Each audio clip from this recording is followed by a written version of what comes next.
Alvin Kamara talks 4-touchdown game against the Dallas Cowboys. Saints Cowboys post-game interview. Ladies and gentlemen, this is the New Orleans Saints official YouTube channel, so we know the audio is going to be scuffed, but this is Alvin Kamara after an insane performance during an insane game. This is the, coming out party for Alvin on his resurgence, on this kind of renaissance of his career where everyone had written him off. Everyone said that, he's a couple of years, down years, must be Alvin, couldn't be the system. And so it's time to part ways with AK-41. And then all of a sudden, turns out he's good again. So look at that. So Alvin Kamara, I think, has completely eliminated any of the idea that he can't do this, the idea that he's done, the idea that he's finished. He is absolutely perfect for this system. He is exactly what the Saints want in a running back, to do the things that Clint Kubiak's system is going to ask him to do. And he proved that against a really good defense against Dallas. So sky's the limit for Kamara. 4 touchdowns, 3 on the ground, 1 in the air. Just really, really, really good start of the season for the Saints and AK. So let's go ahead and listen to what he's got to say. You've often talked about knowing how it's supposed to feel around here. These last 2 weeks, does it feel as good as it kind of ever has? Just as far as execution and ability to run the offense. Yeah, man. You see, when we're clicking like that, it's usually been a lot of complimentary football around here. Guys playing big time football, offensively, defensively, special teams wise. Just speaking for the offense, when you're able to go out there and execute, limit the self-inflicted wounds, have explosive plays, it's like the sky's the limit. So it feels good right now. Obviously, I know y'all know me. I'm not too into the hype, so it's a win, but we gotta keep moving. Yeah, he talked about it, and it is true that the complimentary football, when the Saints were really, really rolling, like when the Saints were in that time period where it was 13 wins every year, it was NFC Championship games, they were the best team in football, number 1 offense, number 1 defense. This is what it looked like. It looked like the offense can score on any play. It looked like anyone on the offense could beat you. It looked like there was weapons all over the place. It looked like if they wanted to, the Saints could run the ball. If they wanted to, they could throw the ball. If they wanted to, they could have a 13-play drive. If they wanted to, they could have a 1-play drive. On the flip side, the defense was getting after you. The pass rush, the rush defense, the secondary, people were flying all over the place. This is pretty much what it looked like. And for 2 games, this is it. And like Nick said, Nick Underhill asking that question, this is as good as the Saints have looked in a long time. And this is as good as the Saints looked in 2019 when they were the best team in the NFL and they should went to the Super Bowl. Watching the offense obviously gets the headlines. It's much more fun to talk about the offense, much more fun to talk about quarterbacks and scoring points and all that stuff. But, I tweeted it out. The defense was absolutely moving. They were laying the lumber. Every single hit. Alontae Taylor was blowing people up on the sidelines. When they were hitting people, Tyrann Mathieu hit to cause an incomplete pass. Some of the hits that were from our defensive line, like Demario Davis. These guys were flying all over the place. And don't get it twisted. You can say whatever you want about Dallas's run defense or whatever, but this is a good Dallas Cowboys offense. This is CeeDee Lamb without Marshawn Lattimore. This is a good offense at home, and the Saints defense was really, really good. And this is a situation where you also have to factor in Saints are up big, so the defense is playing. I don't want to say prevent, but the defense isn't exactly. They're not calling things they would call in a tight game. At that point, you got to kind of factor in the clock and factor in big plays and whatnot. And they still were just all over the place. Interceptions and stopping them on 4th down and stopping the run. And so it is absolutely complimentary football, both sides of it. This city of New Orleans well. Mm-hmm. After what the city went through this week with the hurricane and all of that, do you get a feel for what this win means and will mean for the people in New Orleans this week? Oh yeah, man. I think it's tough anytime you hear the word storm in New Orleans, right? So that's just that word. I think just sends kind of a shock throughout the city.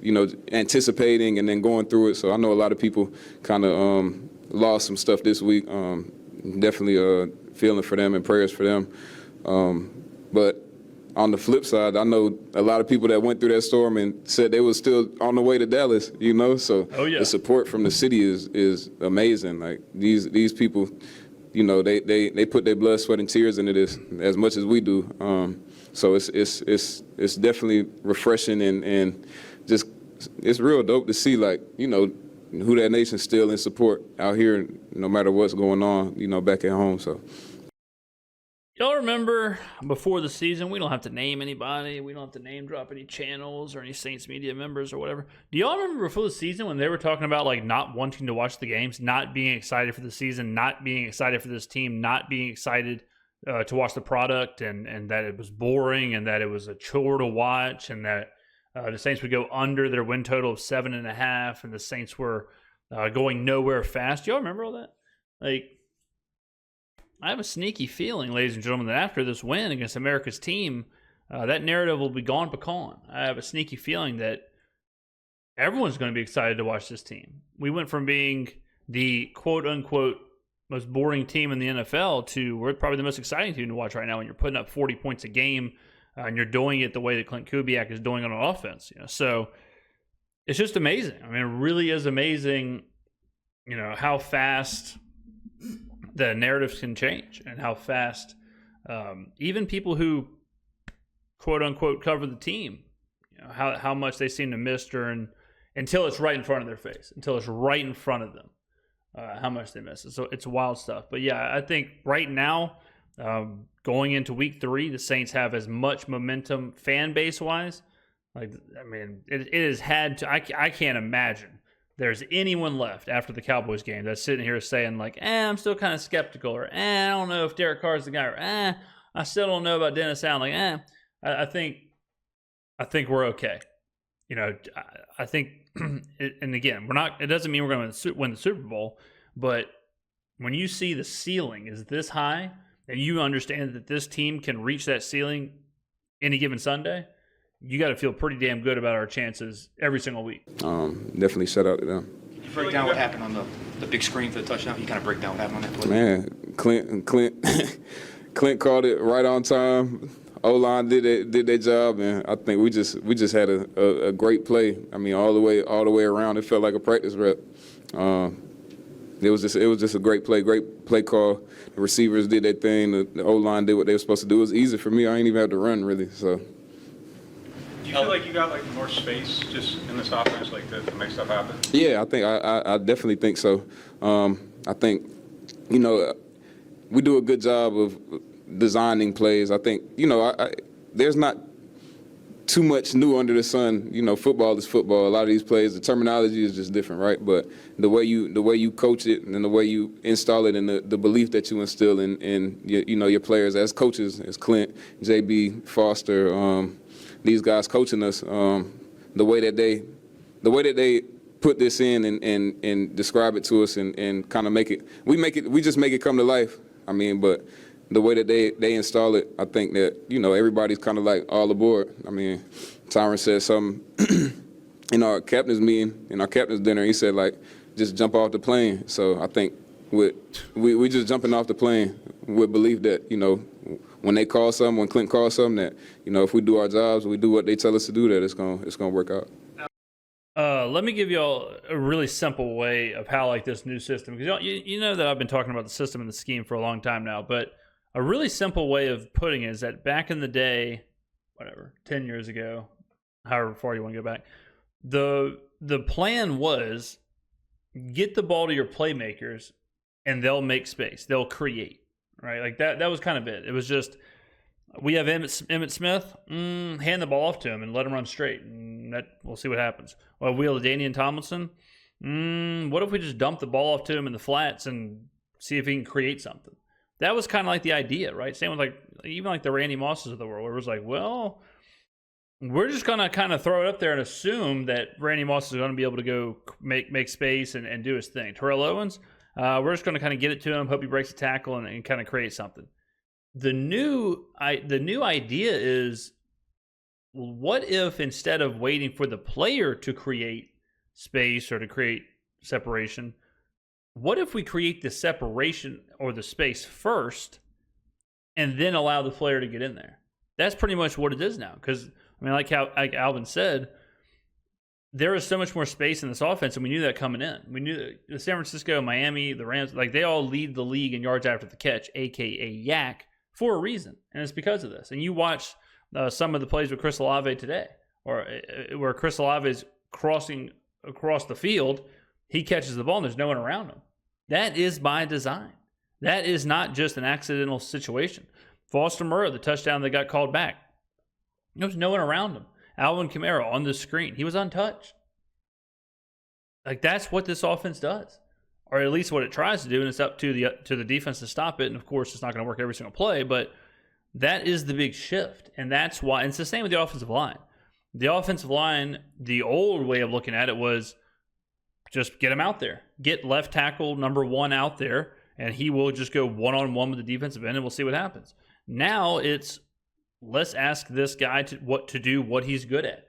Let's not ask him to do what he's not good at. So that's why these offenses can take relatively no-name players and turn them into superstars on any given day. And the Saints don't have relatively unknown players. The Saints have a good roster, which is why coming into this, it's like, well, you give this offense a talented roster? I mean, there's no reason it can't look incredible. And it is taking some players that in other situations have been, mid-tier, like whatever, like the Foster Moreaus of the world. And I'm not saying that in a negative way, but just players that in this system right now, even Rashid Shaheed, look insane. Like, they look like some of the best players in the NFL. So, yeah, I'm glad Alvin echoed that. Like, this offense is creating, and the players are absolutely reaping the benefits. Alvin, you said something last week about it felt good to see that success for Derek Carr because you guys see how hard he works. Yeah. What do you think people don't appreciate about how Good passionate question. he is about making this work? Yeah, I mean, I'm always honest. I think he got a lot, maybe more than he deserved of last year, That was an edit from the Saints because Alvin must have said a 4-letter word. I would be lying if I stood up here and told y'all that it didn't hurt him. I'm sure it hurt him, you know what I'm saying? Because I see what type of work he puts in, and I see the type of player that he is and the player that he wants to be and the type of teammate he is and the type of man he is. So, like, for him to come out and perform, like, it almost feels better for me seeing that than, me getting the success because I know how hard he works. And I know, the city's been hard on him. You coming in, you trying to fill the shoes of Drew Brees that's been, that guy for so long. And, I mean, that's hard for anyone to do. But, I think Derek, he's taking on the challenge. He's working hard, and he just wants to lead, So, we following the leader. Whatever happens, happens. But you got to give Derek Carr an incredible amount of credit for just his guts and his spine to take what he took last year, and he took a lot. I mean, he was the punching bag. There were Mardi Gras floats depicting him. I mean, he was taking the heat. He was absolutely taking that. And a lot of other players, that breaks. Getting booed off the field like that, it was. And I'm not saying it wasn't warranted. I mean, the team last year was awful, and unfortunately, a lot of times the high-paid quarterback is the one who gets the earful. The quarterback and the head coach. And Derek certainly got his fair share. And like Alvin said, some of it was probably undeserved. Some of it was probably too much. I mean, he was getting it from his own teammates. Michael Thomas on Twitter was going after Derek Carr. So we saw Eric McCoy. John with Derek Carr during the game. Chris Olave. Like, this was certainly not just the fans versus Carr. I mean, he was getting it from everybody, even his teammates. It's crazy. And a lot of players would have said, nah, forget this. I'm out of here. I could care less. I don't like these people. I don't like this place. I don't like this team. This was a bad decision. I'm going to get my $100 million. I'm going to get on out of here. But for him to put his head down and finished the season strong last year, and then all the stuff he's done this offseason. Yeah, I mean, again, I don't know how it's going to play out, but kudos to Derek for just the character that it took to overcome all that. When you see in the film room him taking a hit on a 60-yard TD pass now 2 weeks in a row, when you review the film tomorrow, like, what does that do for you? I mean, that's kind of the epitome of what we talking about, right? Like he's a guy. Like he's gonna deliver. He wants to deliver. So he'll sacrifice himself to go up there and give Shea the opportunity to go score a bit, make an explosive play. That's just who he is.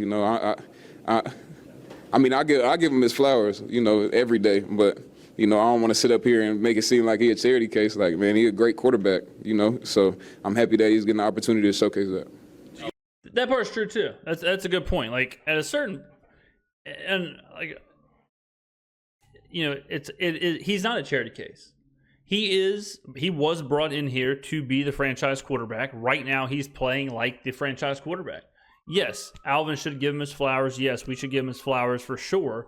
But this is kind of like, hey, this is what we expect you to do. This is what the Saints expect you to do. We're glad we're seeing it.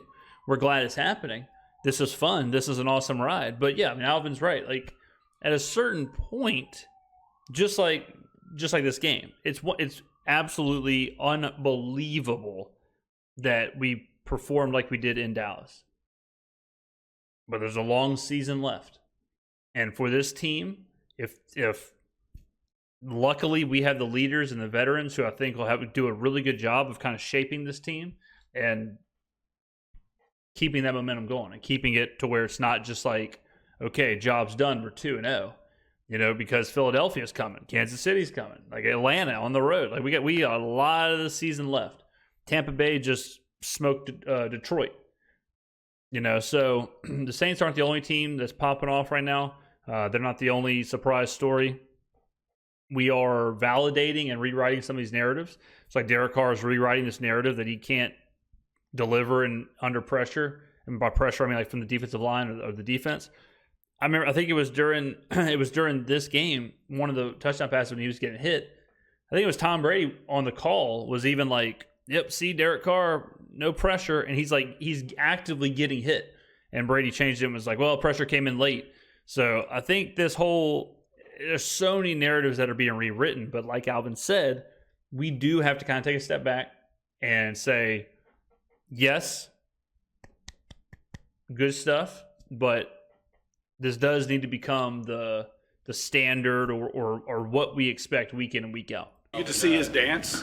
Oh yeah. He came over and told me. He came over and told me. So I'm sure I need somebody to slow that down somewhere, and so we can have a clip of that.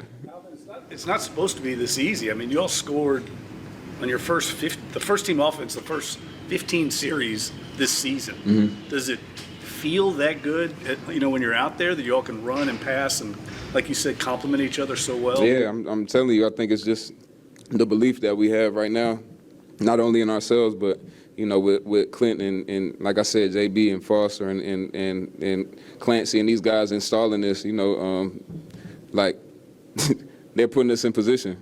And we're just going and just bringing it to life. We just set up and we're going. So I think we got great ball plays and we got great players. And when you got those two, man, I think the sky's the limit. Yeah, they're in a flow state. I mean, they're in a flow state. Anybody that's ever achieved that flow state understands, like, when you're doing it, you're just kind of, you can't be stopped. You can't be touched. And Klint Kubiak calls plays in a flow state. Like, he calls it, it's almost like watching a boxer or something. It's almost like watching like Floyd Mayweather back in the day, like in his prime, where, the defense they're just rendered completely helpless. Like, you're watching Micah Parsons on an island. And think about like what happened in Cleveland week 1. And Coach of the Year Kevin Stefanski is the one dialing up that game plan. And look what Micah Parsons did week 1. And then in this game, Micah Parsons he might as well have just not even showed up. He might as well have just done something else today. Doesn't he have a podcast? He should have just done his podcast during the game, because it would have been just as effective. Like, Klint Kubiak is, we talked about it in the lead up to this game, was like, hey, this is going to be a real challenge here. Like, this is going to be a real challenge to scheme this up, to scheme Parsons out of the game while also scheming up a successful game plan, while also dealing with injuries and all that. And he just made it look like child's play. I mean, he really did. Like, he really made it look like nothing. He made it look like, oh yeah, they have Micah Parsons, they have this secondary, they have this and this. Watch this. And whatever we average, like, we pretty much when we took our foot off the pedal, we were averaging like 10 yards of play. 10 yards of play. Running the ball, whatever it was, 5 yards a carry. I mean, he's doing whatever he wants. And it's just crazy to think like this guy is a young offensive coordinator who's just getting started. Teams do not do this. Teams don't make it look this easy. But he's absolutely got it figured out right now as far as like tempo, cadence, just kind of the play calling, mixing and matching, the runs he's calling, the passes he's calling, the play action, when he calls it, the screens. I mean, just like Alvin said right there, like perfect. He called it at the perfect time. However he's game planning this, unreal. Alvin, back at the start of training camp, you're pretty adamant that you weren't like an aging running back. You still felt like you had a lot in the tank. So to show that through 2 weeks, I mean, how does that feel to show that you're still a guy? It's no surprise to me, I think, and like I said, I don't look at a lot of news and stuff like that. I usually got to receive news from my brother or something, or my mom mad if somebody said something about me, but I feel good, I said, and I mean this, like, I feel like I can play until I feel like I don't want to play, and that's what I'm going to keep doing. It's fun. I feel like we're winning. I like being here. I like being around my teammates. I love the city. We just keep going. I'm 29. I guess I'm old in football years, but I don't feel old. I will say that, and that's something that is certainly a trope in sports. Is like, a certain age is like when players start to go downhill. What I would tell you is until they show a physical limitation, and I don't mean stats, I mean until you see like acceleration numbers go down, velocity numbers go down, any of that, like agility go down. When you start seeing an actual physical decline, like a quarterback who you can see the ball's coming out slower, you can see arm angle change, or you can see, like Peyton Manning at the end. Like Peyton Manning had a glove on, he could barely move. He did not have the arm strength. You could tell like physically he was falling apart. Breeze at the end. If you do not see a physical decline, then I would advise to like hesitate on saying, oh, he's blank age, he must be downhill, because it's not always the case. And everybody's different. Every player is different. Some players, age better. I mean, Tom Brady physically threw the ball just as good his years in Tampa Bay as his first 5 years in New England. You could definitely look at it and say, oh, he's 40 years old, he's declining. But you look at the physical skill set, and it's like there's no declining here. I mean, again, I know right now it's kind of weird because Christian McCaffrey's hurt and Kamara's playing like he's playing, but they're not that far off in age. Christian McCaffrey was the Offensive Player of the Year last year. That's why people think McCaffrey can still do it, Kamara can't, because Kamara had a down year and McCaffrey didn't. That's what happens when you rely on the stats. When you rely on just the numbers, sometimes it can lead you to an incorrect hypothesis. So be careful when it comes to age. Look, I know you don't pay attention to the news, but like a lot of people were talking about like Saints offensive line versus Cowboys front, like how are they going to hold up? Oh. I mean, like, what'd you think of their performance today? I mean, the Cowboys is a good team, right? They got a good defense. But the whole week, and I say this every week, I don't care who we playing. It's faceless. It's a faceless opponent. If you get too caught up looking at who's across from you, you miss what you got to do, what your assignment is. You miss out on the work that you got to put in. So we just sit and we enjoy our process. And the O-line, I think they took it as a challenge because, like I said, it's a good team we're playing against, whatever team it is. But they took it upon themselves to come out and execute, and we were able to have the success we had because they executed. Yeah, if the offensive line is going to do that every week, we will be fine. No, none of it. And I think a lot of people, they see me scoring touchdowns, she scoring touchdowns, and guys moving. None of it happens without those guys up front. So 100%. Kudos to them. I mean, they balled their ass off. Yeah, when you look at the offensive line, like that was the big hesitation coming into the season, and justifiably so. Big hesitation coming into this game. But something I learned, something we all should learn, is that, okay, the offensive line can hold their own. If they can hold their own against this defensive line, we'll be fine. Like Carolina, polarizing defensive front. A lot of people have different ideas. No one's saying Dallas has a bad defensive line. That was a consensus. Dallas's defensive front is a real deal Holyfield. Dallas's secondary is real deal Holyfield. Right? So that's kind of what I'm saying coming out of this game with, if we can do this just personnel-wise, if we can match up personnel-wise and we can dominate a team like Dallas, then we have the capabilities of dominating any team.